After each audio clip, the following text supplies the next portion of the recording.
All right, we are live. Good morning, everyone. Sorry for the technical difficulties. YouTube was being super fun and taking me to the wrong page, but we figured it out. It's all good.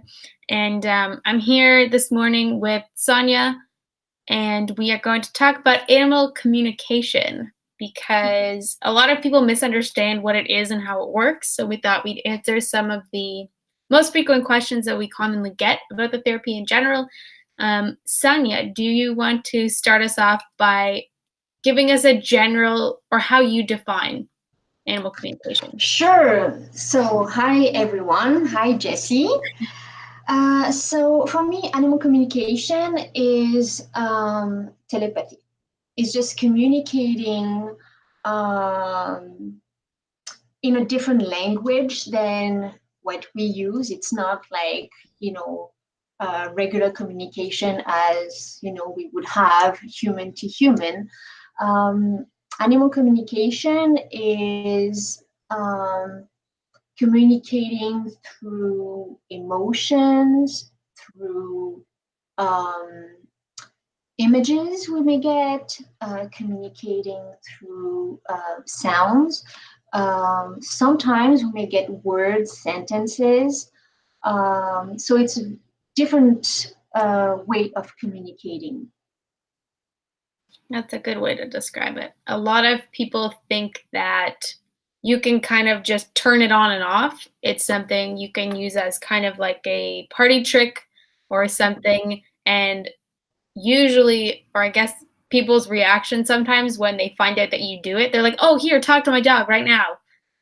And it's definitely more it's kind of a deep intuitive conversation, but you have to be in the right mental space to actually go into it, which is really important because similar to other forms of energy work, you have to be in a grounded place because otherwise you start picking up their emotions, things that they're hearing and seeing and feeling, and it can be very, very overwhelming. Do you Mm. find that happens to you sometimes?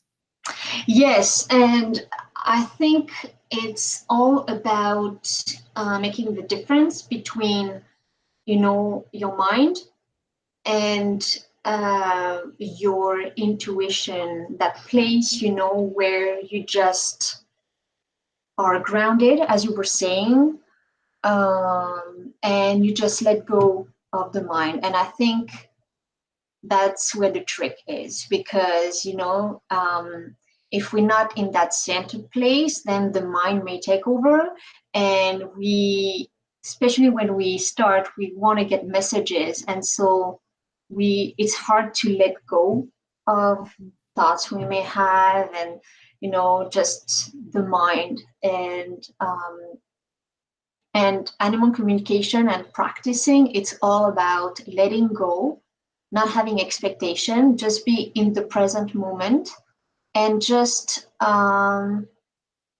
it becomes natural once you are in that space. But yeah, it's all about cultivating that space, and the more you practice, the easier it becomes um, to get into that space where you can just communicate and it's flowing. And sometimes um, and it happens to me not all the time, but sometimes I'll get messages from an animal I communicated with weeks ago, and it's just coming by just to say hi, like I'm feeling, like that, or please pass on that message. And I didn't, intend to communicate with that animal specifically at that moment, but sometimes they just, pop by and say hi. But it's all about cultivating that um, um, yeah, that state of being.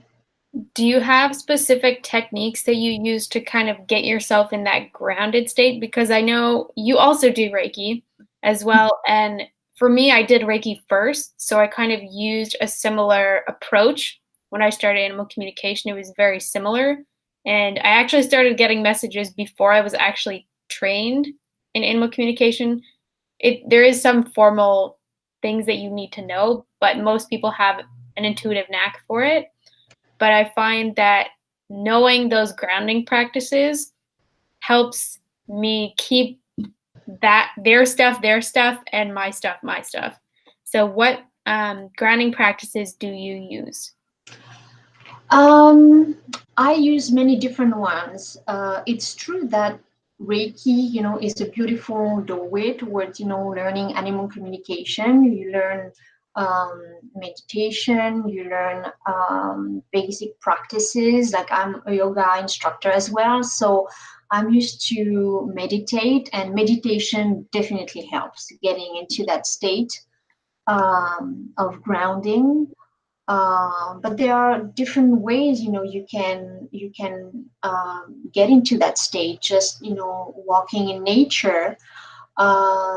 It's all about just being in the present moment, being aware of your body, because I find that the body really helps with animal communication. You can get messages through your own body as well. So being really aware of the body, and again, letting go of, like thoughts, and being in that space where um, there's no expectation and everything is flowing. It's hard to describe because it's really, you really need to experience it to understand. But you can get to that state if you practice meditation regularly.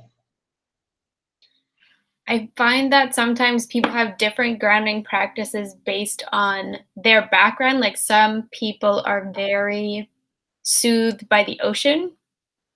And personally, for me, it's the forest. So usually when I start, I sit here in this chair and I kind of imagine I'm a tree. It sounds kind of strange, but No. imagine the roots going down from my feet and kind of absorbing some of that earth energy, which is very, very grounding for me. And I also have a lot of green things in my room, plants everywhere. There's another one in front of me that help kind of keep me earthbound almost.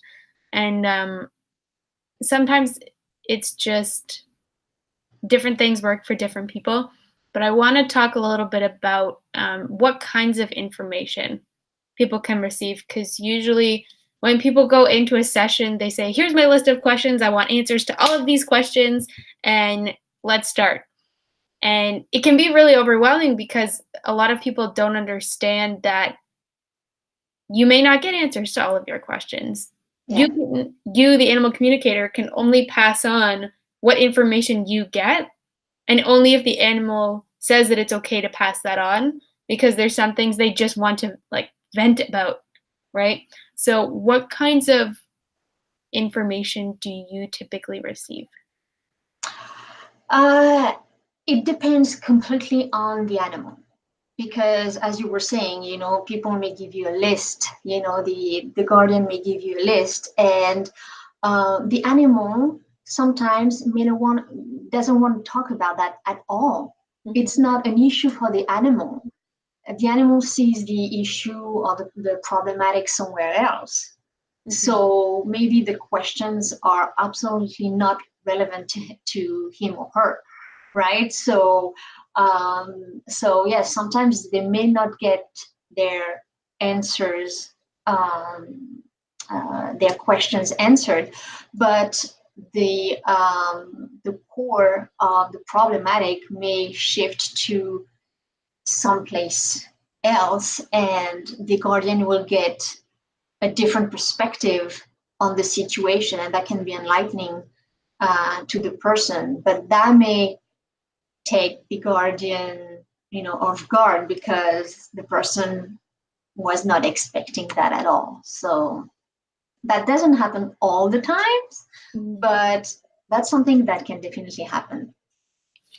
In our run through talk before, you said that a lot of people assume animal communication is complicated, and that you have to be born with this gift to be able to do it. Can you just go over a bit about what you said? So I thought that was really interesting.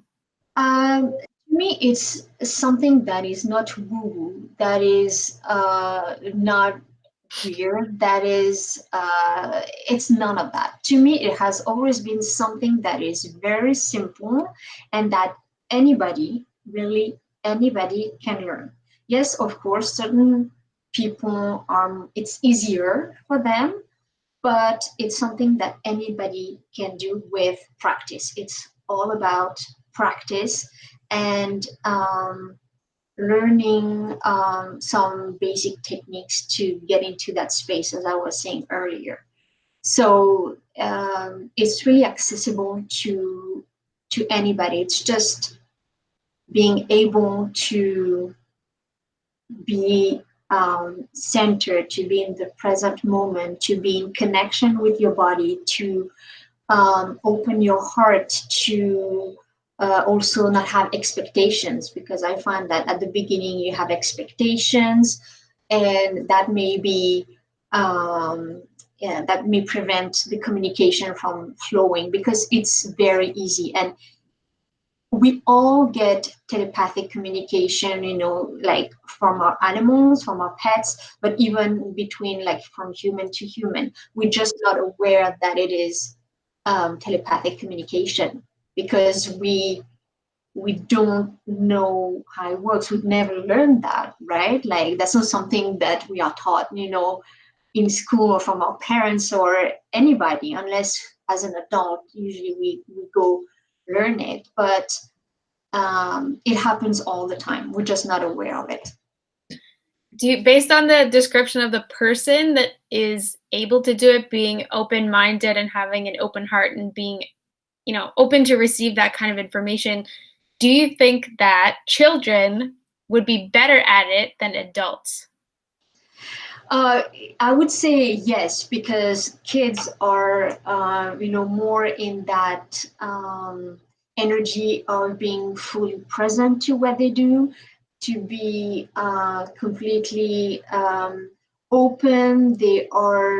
Um, they don't have, that cluttered mind that we adults have. So it's a lot easier for them to receive an communication.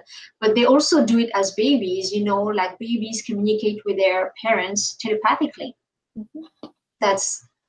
That's normal. We just, as parents, we're not used to receive messages like that, but it's something that definitely happens. Interesting. Yeah. Um, And actually, parents can learn to communicate with their babies, that way.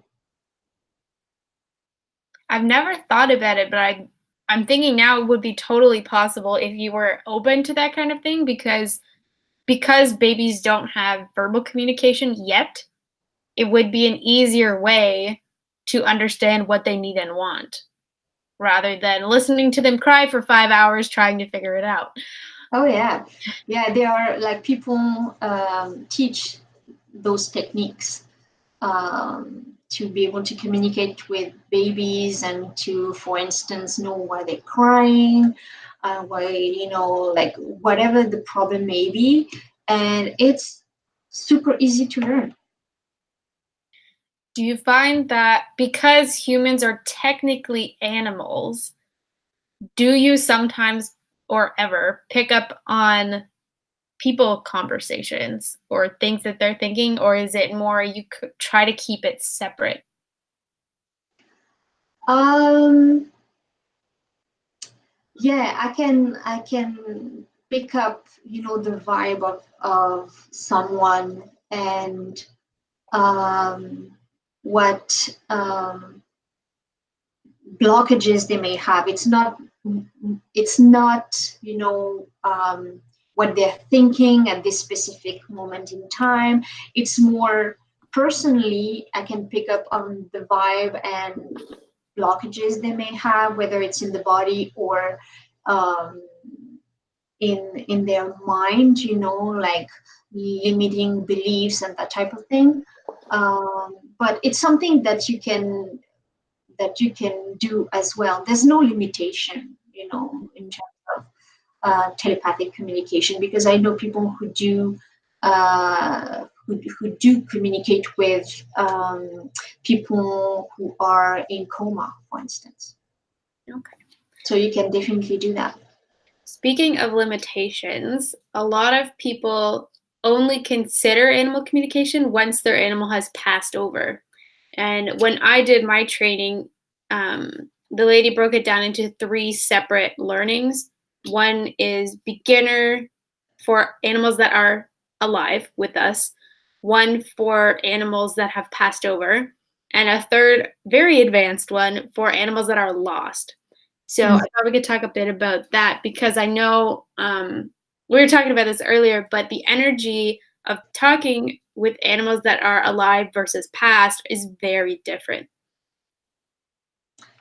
Yeah, I find personally, because everybody's different and may perceive the energy differently, but I personally find that uh, there is a difference in the energy of the animal when he or she is in the body versus, once they've transitioned. I find that when they are in the body, they can be very, down to earth and just, have concerns about, when they're going to eat or, like just their regular life. Sometimes they are more, I would say, spiritual, and we may have the discussions about more, spiritual topics. But I find that once they've transitioned, the energy um, is the vibration is higher, and they tend to pass on messages that are more spiritual. I find, more deep messages, profound messages that about their human. Um, it's no longer about earthly concerns like once they were in the body. I think that's really interesting because, and we've talked about this before too, but everybody kind of perceives it differently. So some communicators may feel a different difference between animals that are alive and animals that have passed. But I did 10 case studies on animals that are alive before I attempted animals that have passed. But I found that it was similar to what you feel, but it was kind of like making a long distance call Mm. where sometimes the voice cuts in and out and it's a little bit further for animals that have passed over. But for animals that are alive, it's similar to them sitting in the same room. It's where it's just having a face to face conversation. But usually for animals that are alive, I find that the conversations are about things like, oh, I don't like this new person that lived in the house, or oh, I didn't like going for a walk to that park because that dog I didn't like is there, or the horse decides he doesn't like this new herd mate that came in, or their food is messed up and they want someone to change it. But it's usually more about base relationships between things Mhm. and how they feel about certain things. But then you get some that say, "Oh, my favorite color is blue and I Mhm. like fish treats the best." But then you get some that are deeply concerned about their owners and they have very specific questions and things that they want to pass on to help their owner heal through something. Mm. So, what kinds of questions do you get from animals that are alive versus animals that have passed? Um, it's very similar to what you were saying. Animals that are still in the body, they, yeah, they may pass on messages about um, their person, and how to help them. They want to help them. And I had that not too long ago with a bunny, actually. That was really cute. And it's the first time also that happened to me. It's actually like the lady contacted me and she said, "Oh, I don't know what's going on, but I've been thinking about doing an animal communication with my bunny.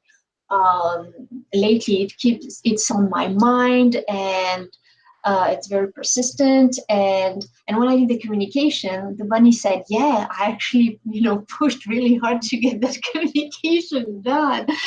And that was funny because that bunny really wanted to help her person, because she's going through major changes right now. And um, and uh, the bunny wanted to be kind of comforting to the person, saying, I'm here, and you need some grounding right now. You're not grounded enough. And so she passed on some really simple um, practices that the person can do to ground herself. But it was really a beautiful message to help her person get grounded through and go through that period in her life where she's going through some major changes. So and but yeah, when once animals have transitioned, um, it's more about again, it's different from one animal to the next, but in general, it's they want to make sure that their person is okay, that to kind of reassure their person that they're still there, that they are still looking over them, and that they're still present in their life. um, I had one, I just remember, that was really, really adorable. That was a Yorkshire, and I helped the animal transition. I think he was 18 or 19, and he had many health issues. And so once he transitioned, maybe a few weeks later, I can't remember, a month later, he just, visited me. And at first, I didn't even recognize him because he looked so different. He looked so healthy. His coat was shiny, and but I recognized his energy. And he just said to me, he said, "Please tell my person that I'm well. I'm happy where I am." Because there was so much guilt, with that person, making the decision to put down the her pet. And so the animal wanted to make sure that, like, don't worry, like, I'm fine. And the person was, she was pregnant. She was like, it was really early on. And the dog said to me, oh, and I know, like, the sex of the baby, she's expecting a little boy. And so, oh, give me shivers. And so I contacted the person. I said, oh, guess what, like, like, Winnie visited me, and I passed on the message, and I said, he told me also, the sex of the baby. Like, do you want me to tell you? Like, I would never say, upfront. And she said, oh yeah, sure, I want to know, actually, like, in a few weeks we'll know, so I'll be able to confirm, if that's correct. And I said, yeah, he said it's a boy, and that was a boy. But that was just the cutest little thing, so yeah. That some of the stories are just amazing. I think it was the first two or three that I did, because I volunteered it on my Facebook page. Anybody that's interested, the first 10 people, I'll do a communication for you. And half of them started crying when I told them, not because the information triggered them, but just because they were so happy to have that information and that experience of being able to talk to them. And it's just such a powerful thing, because I've had some that triggered me, not because there's anything wrong with the dog, but one of the cases that I worked on, her, I think it was about a 3-year-old dog, bit a child because the child was running around and then tried to take something out of his mouth, and nobody was watching. the child, I guess, and draw blood. So the people reported the dog to the town, and the town said that the dog had to be destroyed because it bit a child. Perfectly healthy 3-year-old dog, and the owners were, of course, devastated. But they messaged me and they said, "Can you do this today? Because the appointment is tomorrow morning." Oh. So of course I agreed to do it, and they just wanted to pass on that, they weren't upset at the dog. They knew it wasn't the dog's fault, and to kind of give them closure on understanding that this was their last day now with their dog, and they wanted to know what the dog wanted to do for her last day. And I'm talking to her, and she goes, "I understand what I did, and I understand that the other people weren't happy about it, and this is what's going to happen." And I kind of had to explain to her what euthanasia is and have that conversation. And then she kind of just stops for a minute and goes, "Oh, okay." No questions, just completely understanding. And then I passed along that they wanted to know what she wanted to do for her last day. And she said, "I want to go to the beach and I want to have some ice cream." So the family, they have 2 young kids, and they packed up the dog and they had a beach day with their dog. And I knew as I ended the session that I was going to be the last one to ever talk to this dog. So I'm trying to, give her almost just to reassure her that it's okay that she passes on, that her family will have closure, and that if they ever want to reach out to her again, I'd be happy to facilitate that for her, because she may have something that she wants to pass on later. But as soon as I stopped the session and hung up the call and kind of took a breath, I just started bawling my eyes out, because it's so raw, the emotion that that dog was feeling, that I could feel the tightness in my chest and in my neck just from the the raw pain that that dog was feeling. And it's just absolutely devastating sometimes. But it makes me realize how much of a difference that we can make for people just by doing something that to us is very simple and straightforward. But Yeah. So that's so true, because people tend to contact me, when it's time perhaps to say goodbye. They want to make sure that that's the right time. So those situations are obviously emotionally charged, same as the one you went through. And so passing on messages in those moments can be incredibly healing for not only the people, the guardians, but also for the animal. So it is important work for sure. I know I personally haven't worked with any animals that are lost in an official capacity, um, but I think you had a story about one.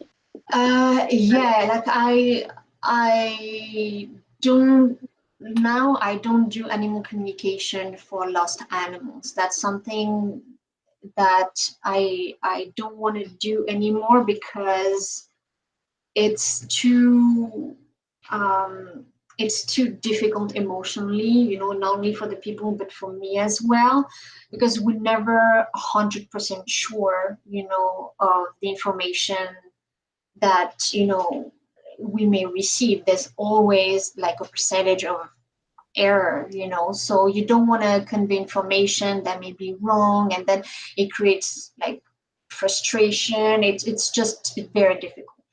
um I've done it with friends, and I'm thinking of one not too long ago.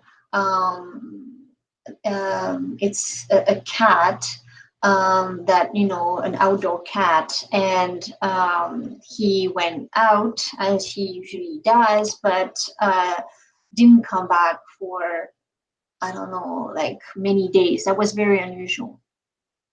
And so they asked me to get in contact with him. So it was funny because when I connected with him, he was just, outside doing his thing. And when I connected with him, he just said, "Oh, oh," he was just like so into his, hunting thing, or just, enjoying the outdoors, that he kind of lost track of time and realized that he was expected at home.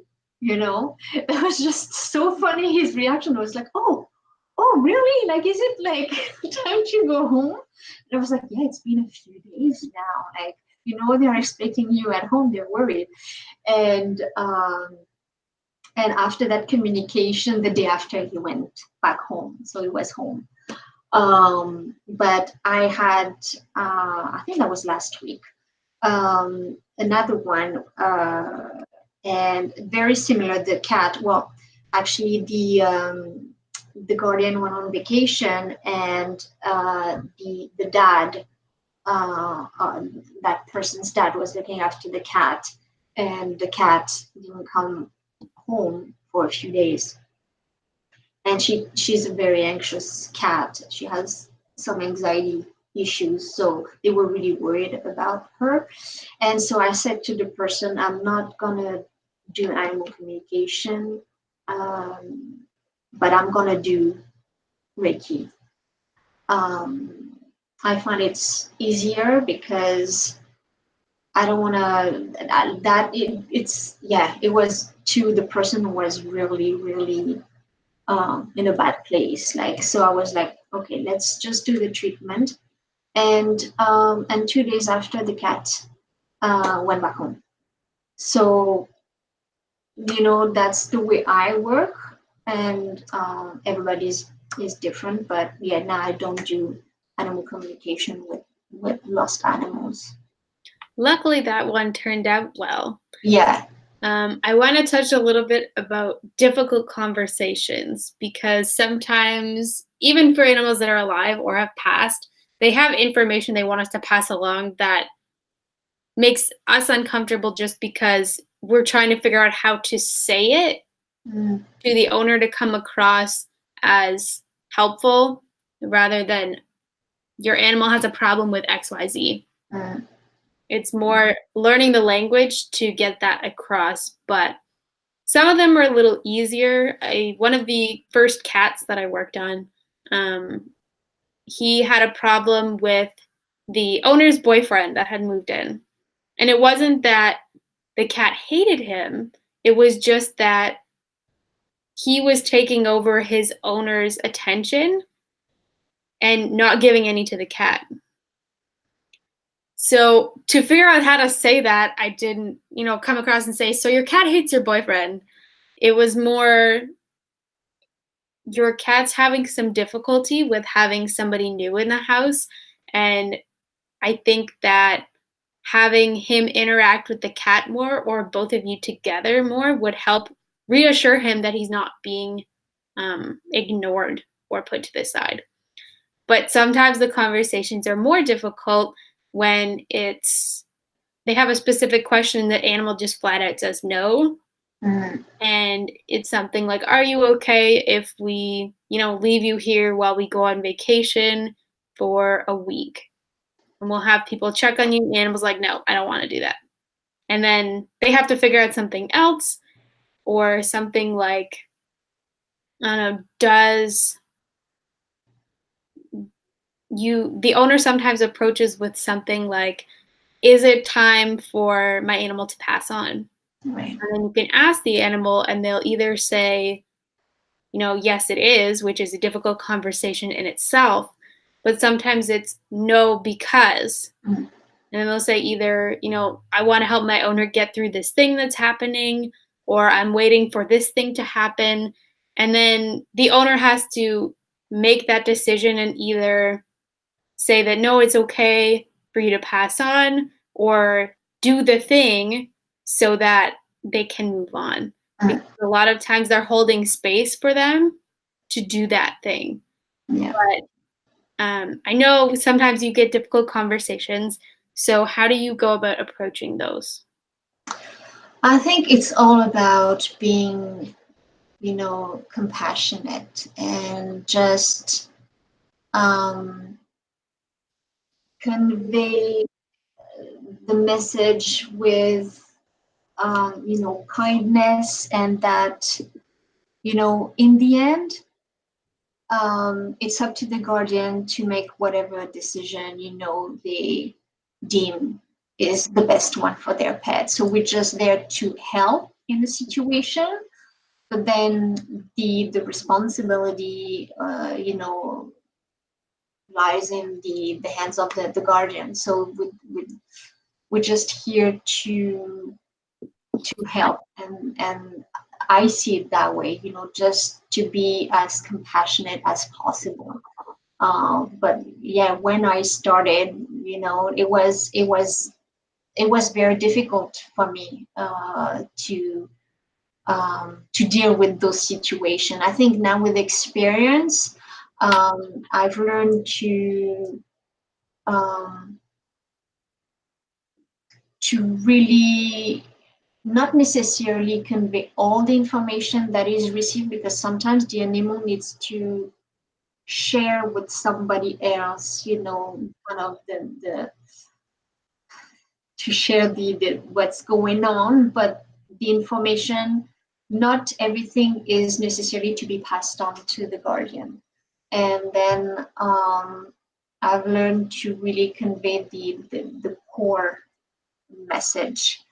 But compassion is crucial, I think, when you convey that type of message, and always with kindness, and to remind the guardian that it's really up to them. We just conveying the message, but ultimately it's up to them. So we're here to help.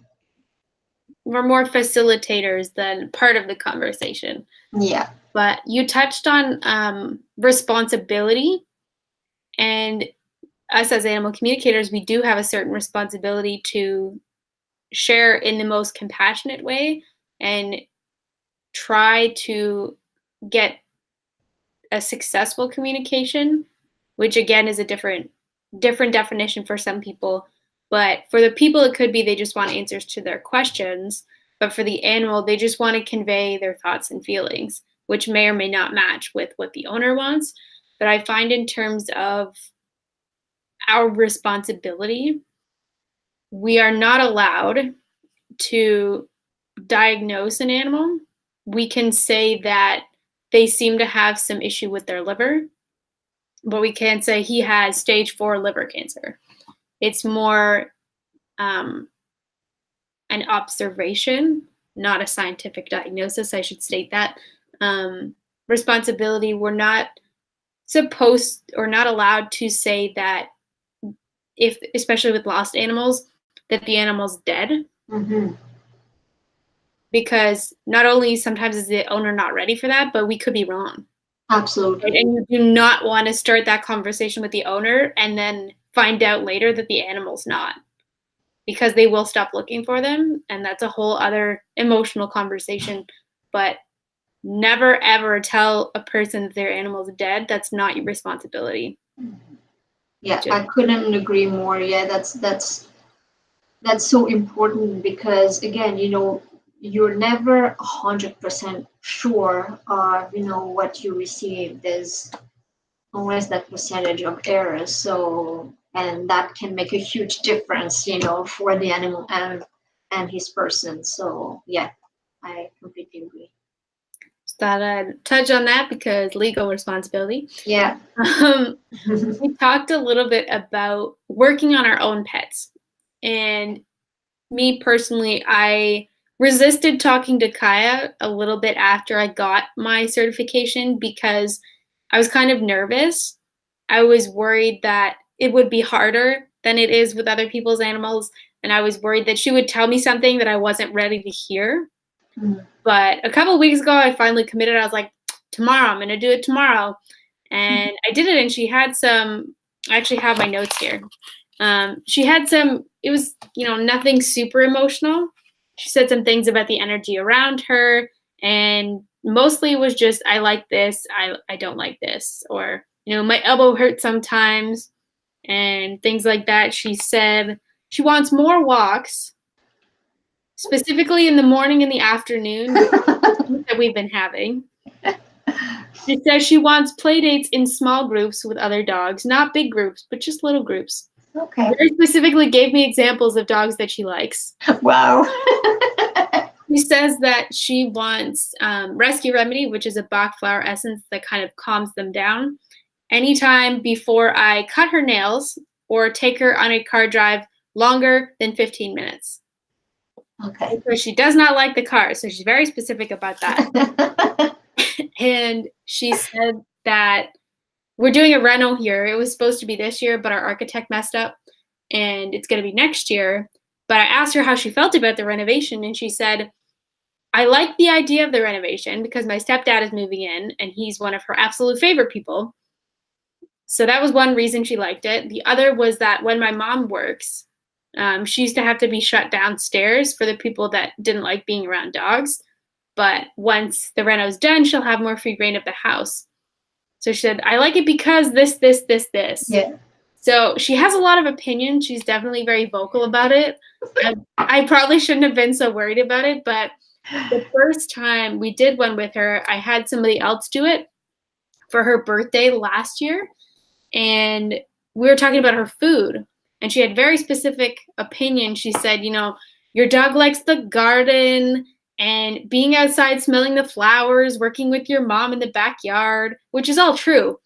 And she said just all kinds of funny stories, but she talked about probiotics in her food. And I said, I've been giving her probiotics since I switched her to raw, and she really likes them. But that day I had run out and kind of like thrown the bottle in the garbage. And I guess she thought that I didn't have any more. So she was all concerned that now she doesn't get probiotics anymore. I said, no, the new bottle's on the counter. It's for the dinner. I have to open it. But they're so observant that she was worried about it. And we talked about it for a good 5 minutes about these probiotics. So sometimes it's just the fear of doing the thing. I offered one of my good friends, her birthday was recently at the end of June, and I offered to her to do a communication with her husky for her birthday. She's like, I don't know. What if he says things that I don't hear? I'm like, I did the exact same thing. Honestly, I will do it if you want. If you don't, that's cool. But I'm just telling you, it's probably not going to be as bad as you think it is. Yeah. Which it wasn't. But sometimes it's just that fear of getting past it. Yeah. But now that we've kind of made that initial connection, now sometimes she just sends me information whenever she wants. Mm. If I'm out somewhere, she'll be like, hey, look, there's something outside. And just kind of like trots over, and I see her sitting in her spot looking out the window. Like, oh, I'm glad you're having fun. A little bit. But it's interesting. And I know you sometimes work on your own dog. Can you tell us about that? Yeah. Well, I think with all my pets, past and present, I've always communicated. Always. I've never had that, I'm scared of. For me, it was always kind of natural. Mm-hmm. And I remember once, oh my God, she cracked me up. I was trying to teach her a new trick. And I can't remember what it was because it's been a few years now, but and I think I had a trick or something. I can't remember all the details, but I was teaching her a trick. And all of a sudden she sat and she looked at me, and she said to me telepathically, she said, I don't know what the purpose of that trick is, but I'm really not interested. Like, I don't understand what the purpose of that is. And I just looked at her because like it was hard. Like she was not into it. Like it was a struggle. And I looked at her and I was like, I did not expect that. at all. I was like, okay, let's stop right there. Like, there's no point. Um, and that was just so funny. But I find that those casual conversations, it's easy, it's flowing, there's no problem. But I find that when there is an issue, could be like health wise or like in the household, whatever that may be, I find that when there's a problematic, the communication is getting more difficult because I start, I have, like, I'm worried. I have expectations about, what I should or what I should do, what I shouldn't do. Um, and so because I'm in that state, I'm no longer, grounded, and it's harder for me to receive messages from her. And I know that for animal communicators in general, that's usually something that comes up, whenever it's your own animal and there's an issue and you really want to try to fix it or get insight from your animal. That's when it's difficult, and when, an animal communicator may search for, another animal communicator to get answers. Mhm. We tend to pick up on our own animals' worry when we do that, Mhm. which is kind of why I resisted, because Kaya and I are very connected. And for a while, her digestive issues were because of my digestive issues. Mhm. And then I went vegan and problem solved. But for a while, I knew that every time my stomach was having issues, that was causing her stomach to have issues. And then I felt bad. So for me, I know I'm doing this to you and I feel terrible about it. So I'm trying to help her with her food, but she's not showing improvement because I'm not showing improvement. Mhm. So it's hard to communicate about those things because I know what's causing it. Mhm. I'm trying to explain it to her that I got the message. I understand that you're trying to mirror this back to me, but I don't need you to do it anymore. Mhm. I need you to let it go, because then I'm worried about you and I'm not focused on my own. So it's kind Mhm. of counterintuitive that way, but I can't take it personally.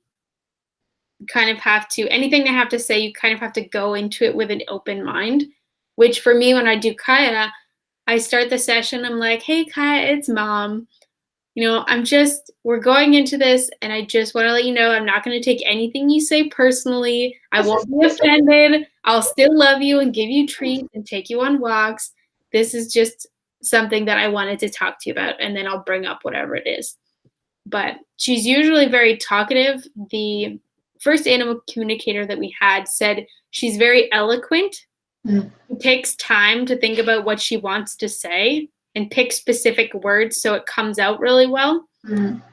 But she's very easy to communicate with. Mhm.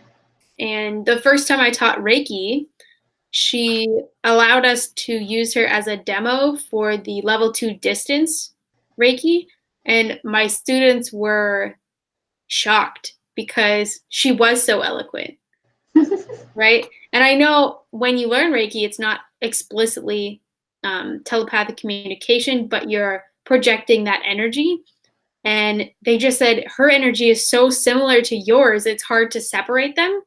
Mhm. They feel so similar. So sometimes it's being able to appreciate that you're two different beings, but also that they're very connected to you and will sometimes just show you what you're not ready to see. Mhm. So it's a learning process when you work on your own animals. I know I've learned a lot from Kaya. I have notes on her first two. They were mostly about car rides and her food, but Yeah. she has a lot of opinions, so hard sometimes to pick that up. Oh yeah. Now we learn so much about ourselves, being with animals, just being with animals. Like, it's yeah, they reflect so much, back at you, that, it's yeah, and that mirroring effect is very interesting, and that's something that comes up quite often, I find, and whenever there's an issue with a pet and in animal communication, like mirroring effect, yeah, it's very common. Actually, I think it was yesterday, somebody posted an article, I think it was from The Guardian, that dogs' anxiety levels mirror that of their humans, which most people who are in the pet professional industry know that, but pet parents are always shocked to see that. And I Mm, have some Reiki clients that when their dog gets really stressed out, they kind of have to stop and look at their own energy and be like, okay, maybe I was really nervous going into this. And they kind of just pick up on that vibe, but it's a very individual experience, but mm, they're very connected. yeah. Do you have any other topics that you want to touch on? Because I think we've covered everything on my list except for some stories. Yeah, I think we've covered a lot. I think there was something I wanted to mention, but I can't remember what it was. No, I can't remember. So, Working with rescue animals. I just thought of it because I'm looking at the animals' names that I wrote down for stories. And one of them, I'm holding a smoky quartz. It's a grounding crystal. It helps. I worked on a dog that had been rescued, and they didn't know, the owners that adopted her didn't know anything about her past home. mm, And the SPCA that they got her from did, but the owners didn't. So I did a session with her, and she kept talking about a girl, that she wanted to know where the girl was. And young dog, it was a pit bull mix, and they couldn't figure out, the owner couldn't figure out what girl I was talking about because she doesn't have a daughter. She hasn't interacted with any young females. And so I asked Willow, the dog, about it. And she said, the place that I used to live, there was a young girl there that was really nice to me. And I guess it was the daughter of the owner, because she said that she got surrendered to the shelter because the dad didn't have time to look after her anymore. But the young girl had her heart broken when they took this dog to the shelter, and she never saw the little girl again, and she was mm, devastated. And I explained to her kind of the background from what I got from her, but that the little girl was safe, she was happy, and she's going to have a good life, that kind of thing. But sometimes we can't give that closure to them because we don't know. And if mm, we don't have access to someone who knows that information, then we can't get it. mm, But I find that rescue animals, or any animals that don't know the background, whether it be medical or mm, physically they lived in this place or emotional background, there's a lot that can be left unresolved mm, for a really long time, because a lot of behavioral issues now stem from past emotional trauma mm, that nobody knows about. Whether you got the dog as a puppy and it was out on a play date one time and you weren't there and something happened, unless the person who was watching them tells you, you will mm, never know mm, what happens, right? And I've had that the case with another dog I've worked on. I think I told the story in the last one. So I'll summarize real quick. There was a pit bull I was working on that was rescued from an abusive home. He got adopted and then went to a daycare where he got abused by the female staff. And then he had difficulty adjusting with adult males and adult females and other dogs. And the owner couldn't figure out why, because she didn't know either of the other two triggering traumas. And we worked through it. The dog is now happy. He has play dates and everything's great.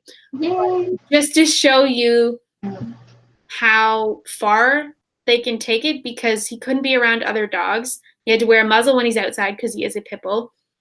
He couldn't be fed or touched by other people. The owner couldn't have anybody over to her house because the dog was very protective of his boundaries. And now she can have people over, and it's just complete 180 on her life. And it makes a better quality of life for not only her dog, but for her and people in her life. yeah. Just from learning something simple, like your dog had a past trauma this is what happened. mm, So sometimes the conversations are easier, they're still difficult, mm, but the result is so positive working with rescue mm. animals, I find, just because there's so much background that you can give that other people don't know. Yeah. So, do you work with rescue animals, and can you tell us some stories if you have? I'm thinking about one,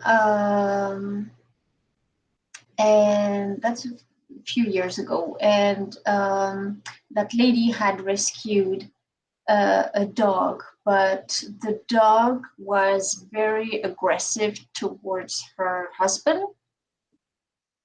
And so they asked me to, communicate with the dog to know what was going on.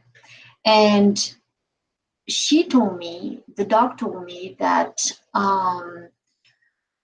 previously she had many litters, and every single time they took away the puppies from her, and that was like a man. That was like heartbreaking. And so she had somehow developed, that fear of having her puppies being taken away from men, and so she had that um, aggression towards men in general. And so I passed on the message, and that's funny because the lady is um, she works with flower essences. She's quite intuitive, and she kind of she thought that may have been the case. Like we didn't have access to the information, so we couldn't tell for sure. But we started working with flower essences, and sometimes it works immediately, but with that dog, it was a process. Like I don't know how she's doing now, because that was like 3 or 4 years ago. But I recommended some flower essences as well, and it got slowly better. But sometimes the trauma is just so deep that it's something that can be fixed like right away. So it may take time, or sometimes it will never be kind of normal and back to um, you know like regular situation. Everything is fine. Sometimes it's just, yeah, a lifetime um, work, to help the animal and the person. So That's a good topic to touch on, actually, because some people with energy therapy, they think it's kind of like a one time and it'll mm, be fixed.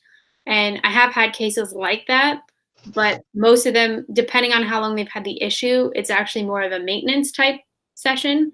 But I did have one that was fixed after one, mm, and the cat lives in Austria. And I did this session. She's a friend of mine, and her cat all of a sudden just stopped eating. Perfectly healthy cat, couldn't figure out why he wasn't eating. And she's starting to get concerned because it was on day, I think, 2 or 3 without eating. And so I did a session, and he said, "It's too noisy when I eat." And I said, "Well, when did the noise start?" And he said, "About 2 days ago." I said, "Do you know what happened, or what did something change in your environment?" And he said, "Yeah, these people moved in next door and they're doing a renovation. And his food bowl, literally like their house, her house, the window with the bowl." mm, So it was so noisy for him. And I said, "Would you feel more comfortable if your bowl was further away from the noise?" And he said, "Yes." So all we did was move his bowl to the other side of the house and put it in the room furthest from the noise. Immediately started eating again, never had an issue. mm, But something so simple, because she was concerned that, he had maybe a parasite, or he's going to go take him to the vet and get him tested for all these things.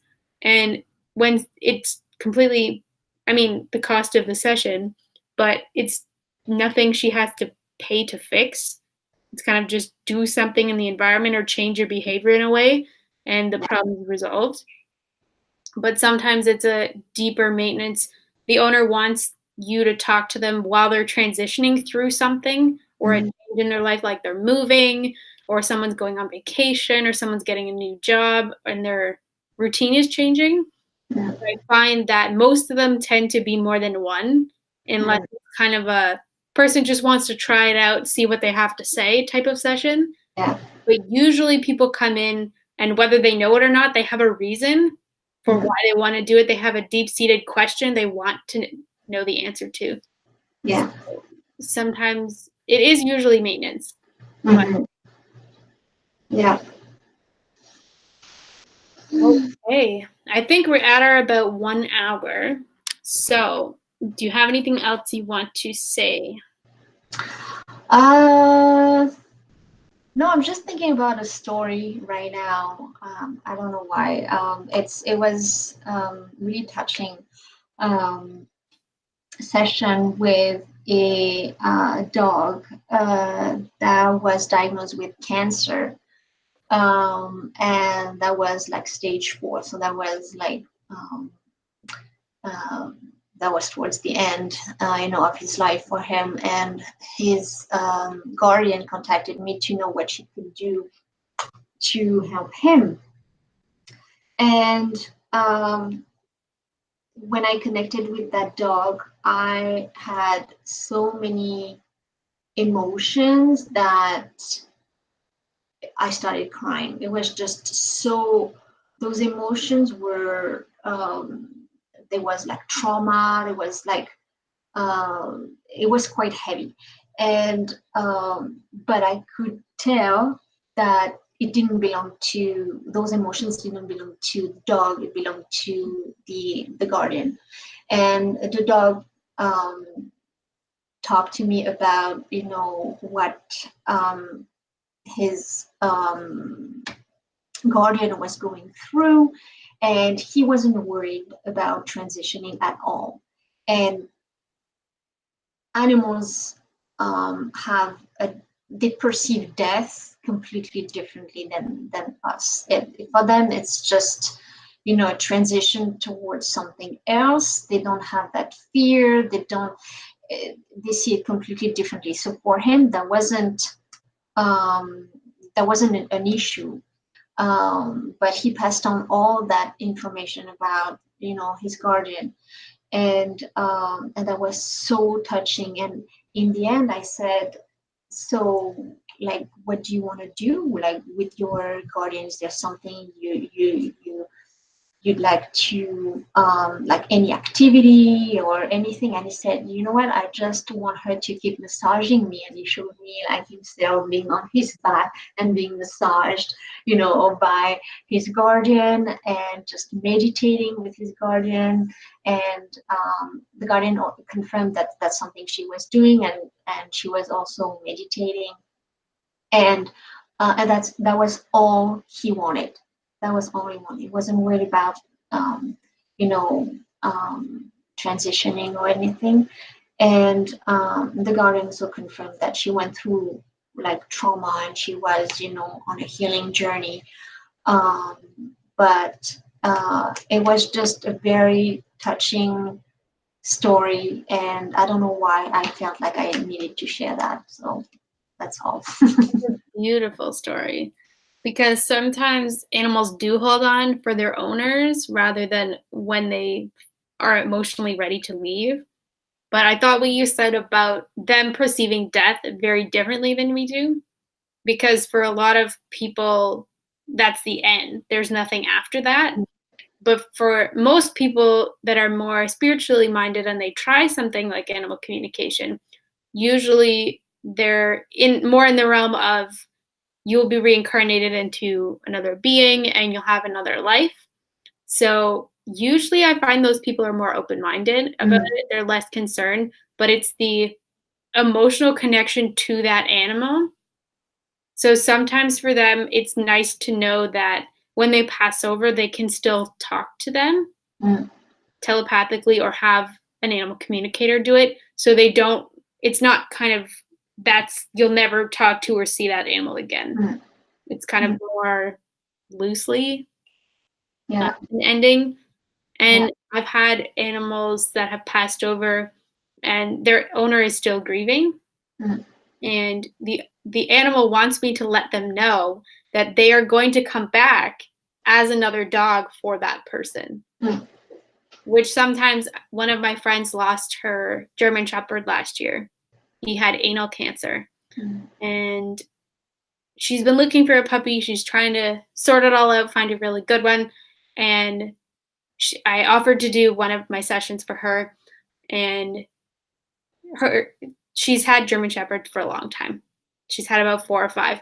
So when I started the session, there's just this whole group of German Shepherds. I'm here to talk to this one. We're all this dog. We're all the exact same dog. And I'm like, wow, that's so interesting. There's 6 of them, and they're all the same dog. And he's like, I'm going to come back to the same owner. She's still got some learning to do. But it's just, they're so committed to helping us get through a certain lesson. Because a lot of people, when I took the animal communication course, she described that sometimes animals are sent here to teach us a specific lesson, and they'll keep coming back until we learn it. And then once we learn it, then they'll pass over or go to somebody else. But just knowing that gives a lot of people hope, which I find is a really beautiful thing. But,